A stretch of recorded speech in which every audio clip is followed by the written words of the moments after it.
2012년 태국 피피섬에 있는 한 호텔에서 청소부 일을 하고 있었던 송파산. 이날도 늘 그랬듯이 그녀는 객실 청소 작업을 시작했습니다. 103호. 이 객실은 자매가 묵고 있었어요. 원래라면 이 자매 이미 체크아웃을 했어야 했지만 소식이 없어. 전화해도 안 받고 문을 두드려도 대답도 없고. 청소해야 되는데. 그러니까 이때 송파산이 관리자의 허락을 막고 어쩔 수 없이 이때 열쇠로 문을 따고 들어갑니다. 딱 들어가자마자 그녀는요, 강한 술 냄새와 역겨운 구토 냄새를 맡습니다. 이게 무슨 냄새야? 그녀는요, 현관 앞에서 다시 한번 자매들을 불렀어요. 저 체크아웃 시간이 다 돼서요. 청소해야 돼서 그럼 들어가겠습니다. 그런데 아무런 대답이 없어. 이때 그녀는요, 이 자매 술 취해서 아직까지 자고 있나 보네.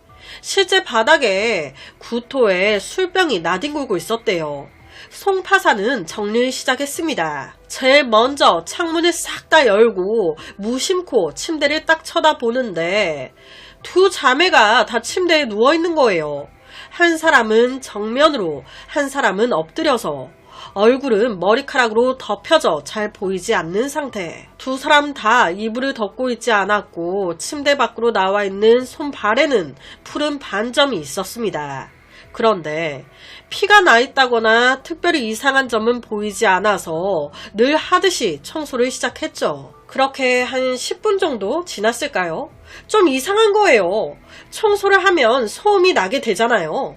그러면 자던 사람도 좀 뒤척이게 되고 자세를 바꿔 자던지 깨던지 하게 되는데 10분을 시끄럽게 청소하고 해도 이 두 여자 아예 자세조차 그대로 변함이 없는 겁니다. 순간 이상한 느낌에 송파산 용기를 내서 이 두 여자의 코에 손을 한번 쓱 대보는데 엄마야, 무슨 상태였겠어요. 죽어있는 거예요. 곧바로 현장으로 경찰이 출동했습니다. 이 자매의 신원은요, 호텔 객실 등록부에 상세하게 기록돼 있어 바로 확인돼요. 한 명은 26살이었던 언니 노미 벨랑제, 또 한 명은 20살이었던 동생 오드리 벨랑제. 두 여자 다 캐나다 퀘벡 출신이었습니다.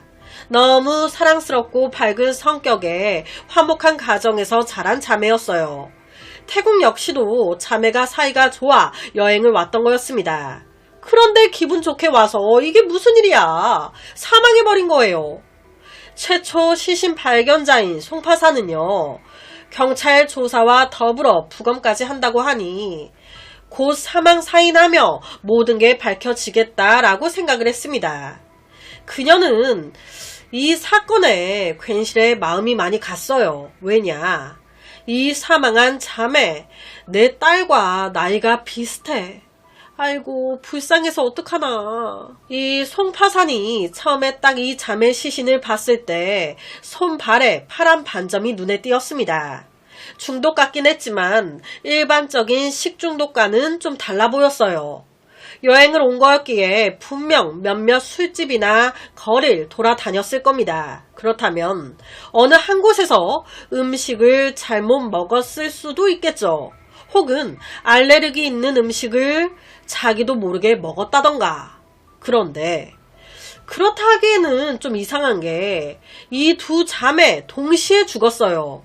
그것도 병원에 갈 시간도 없이 잠든 상태에서 바로 급사했습니다. 만약 알레르기 반응이 일어나 사망했다면 전조 증상이 있잖아요. 바로 병원에 가거나 약을 타서 먹거나 뭐 어떻게 했겠죠. 거기다 두 사람 다 동시에 이럴 가능성도 크게 없고요. 다른 곳에서 독이 든 음식을 먹었다 한들 그것도 좀 이상합니다. 병원에 갈 시간도 없이 바로 그냥 자다가 급사했다. 혹시 누군가 고의로 이 자매를 죽이고 도망간 건 아닐까요? 하지만 태국에 처음 여행 온 자매였어요. 원한 있는 사람이 누가 있겠습니까? 그런데 여기서 송파산 머리 스쳐 지나가는 사람이 있었으니 어제 저녁에 두 남자가 이 자매 방에 들어가는 걸 내가 봤었던 것 같은데? 생각해보니까 아침에 이 두 남자 없었지. 이 두 남자는 어디로 간 거지? 혹시 이 두 남자가 죽이고 도망간 거 아니야? 처음에 송파사는요, 이 두 남자의 존재에 대해서 경찰에 자진해 알려야 하나 아니면 알아서 하겠지, 오지랖이다, 그냥 냅둬야 하나 고민을 굉장히 많이 했습니다. 이래저래 이 송파산 딴에는 피곤해지는 거니까. 그래서 바로 경찰에 알리지 않고 우선은 경찰이 알아서 하겠지 했어요. 그런데 며칠 후 경찰이 사건 발표를 하는데 웬 엉망진창인 거예요. 사망 원인 그냥 약물 복용이나 식중독을 의심하고 있다고. 응? 아무것도 모르는 내가 봐도 식중독은 아닌데 제대로 딱 얘기해주는 게 하나도 없어.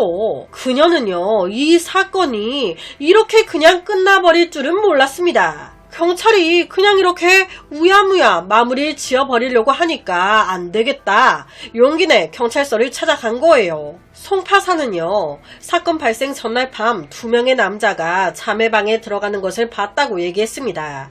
이에 경찰은요, 그때서야 호텔 CCTV를 확인해요. 바로 남자들 확인, 이 2명의 남자 체포하는데 여기서 더 기묘하고 이상한 일이 벌어집니다. 뭐야? 이 두 남자 다 병원에 있는 거예요. 자매가 사망한 증상과 비슷한 증상을 보이고 있었습니다. 마치 무언가 중독된 것처럼 어지럽고 토하고 손발에 어느 정도의 붉은 반점까지. 하지만 자매들처럼 증상이 심하진 않았어요.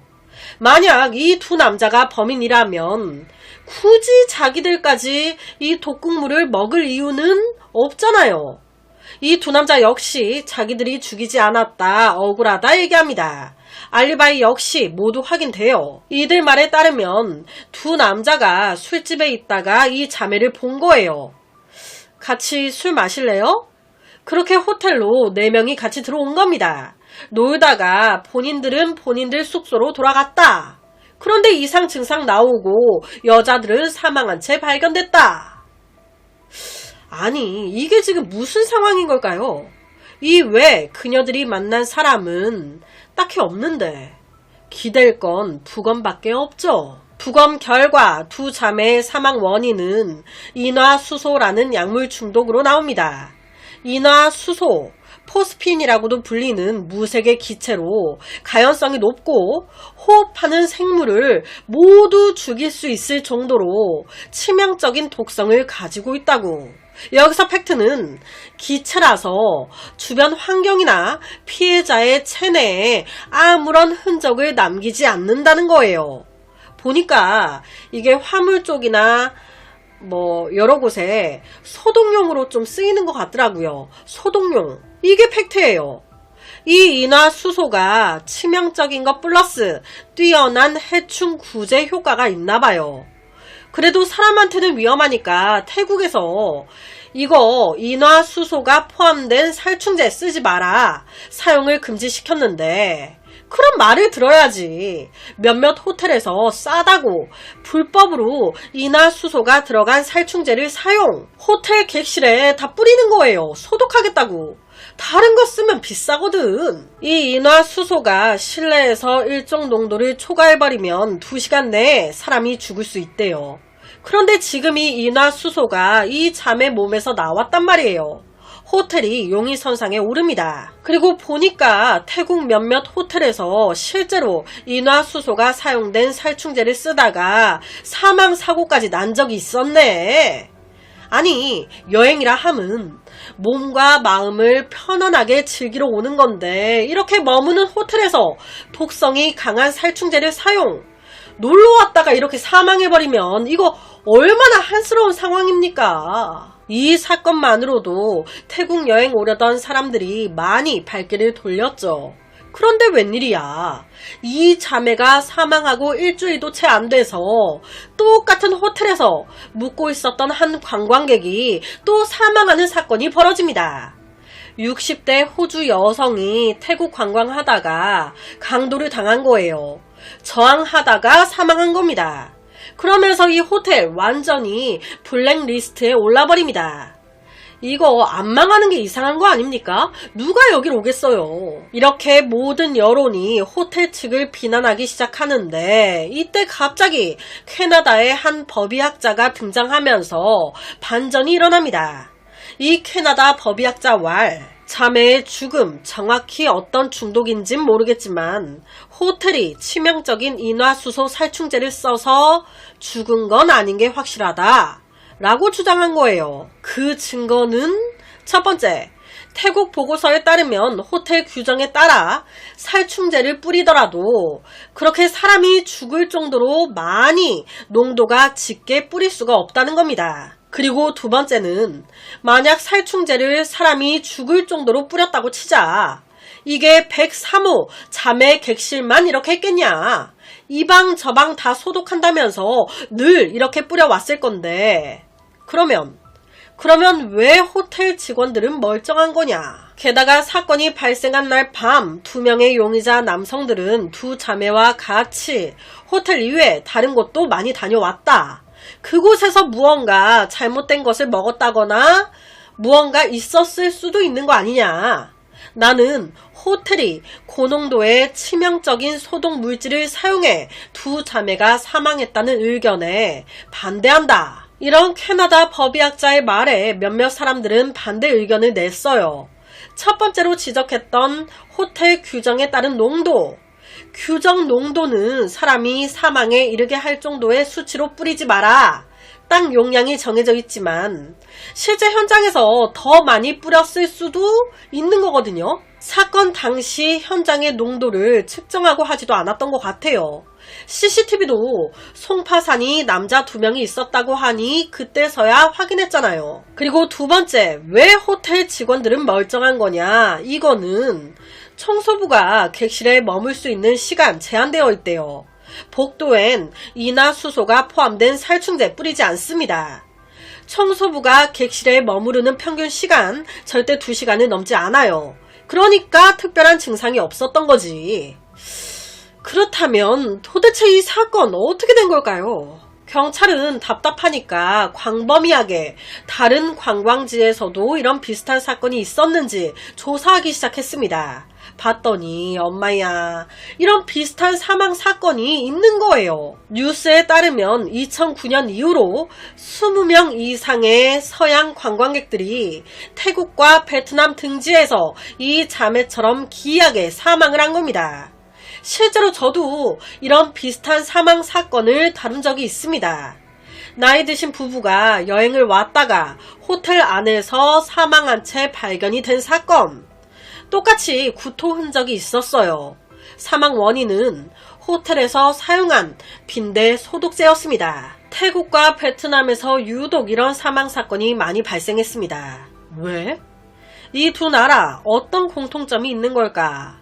베트남과 태국의 공통점은 모두 관광지로 호텔이 많이 있고 현지 기후가 덥고 습해 모기와 쥐가 많다는 겁니다. 이에 호텔이 이런 살충제를 불법적으로 사용, 그로 인해 투숙객이 흡입, 섭취로 사망한 거라면 어느 정도 태국과 베트남에서 유독 많이 일어난 이 사례들이 설명이 되기도 합니다. 여기서 팩트는요, 아직도 이 두 자매 왜 죽은 건지, 누가 죽인 건지, 이게 뭔지 정확히 결론 난 게 없는 미제 사건으로 남아있다는 겁니다. 정말 경찰이 증거를 찾지 못해 미제 사건으로 남아버린 걸까요? 아니면 태국이 관광으로 먹고 사는 나라잖아요. 이게 알려지면 타격이 크겠죠. 그러니 국가 관광 경제에 중대한 압력으로 인한 수사 중단인 걸까요? 우리나라 사람들도 많이 태국이나 베트남으로 여행을 가죠. 내가 예약한 호텔에서 이런 소독제를 쓰는 건 아니겠지? 오늘 제가 준비한 사건은 여기까지입니다. 어떻게 들으셨나요? 매일 저녁 10시 25분 모미즈 업로드, 구독과 좋아요 한 번씩 부탁드립니다. 내일 저녁 또 다른 사건으로 찾아뵙겠습니다.